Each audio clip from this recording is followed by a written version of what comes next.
Hello, this is Dolores Hirschman from DoloresHirschman.com. I'm in New York on a very sunny but cool April day, and I found myself with some free time. So I called my mom, who lives in Buenos Aires, and I said, what should I do in New York if I have an hour or two? It's funny, but my mom always knows what to do in New York City. So she told me to go and visit the new Met Museum, the Breuer Museum, the Met Breuer on Madison Avenue. And so here I am, I'm right outside the museum, and one of the exhibits that they are showing is they have two floors of unfinished work. They have work from Cézanne and Van Gogh, Andy Warhol, Picasso, Tintoretto. There's all kinds of artists who they're exhibiting all kinds of artists who, with paintings and pieces of art that were never technically finished. Some of these pieces have never been shown to the public before. And it made me think, as I was reading some of the descriptions of each of the pieces of art and the reasons why some of these pieces were not finished. Some of them were political, some of them were projects that were consigned but never fully, they were never paid by the person who consigned them, so they were not finished. Some were not finished because of death, like one of Van Gogh's last pieces.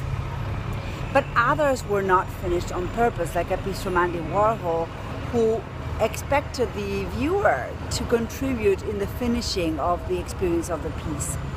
So one of the things that came up for me as I was walking through the gallery was the process of creation. One of the things that I loved about these pieces was that you could see the canvas peeking out behind a painting full of color. You could see some of the strokes that the artist had done in preparation for coloring later. And in seeing those, you could actually engage with the piece in the creative process of finishing it and contributing your own imagination to how that piece would look. So one of the things that made me think is, how much importance do we give to our finished product, our perfect sentence, our perfect project, speaking up only when we have the right thing to say, and we don't allow our humanity, our creative process to be shown to the people around us, and in that process allowing the people in our world to contribute to our creative process.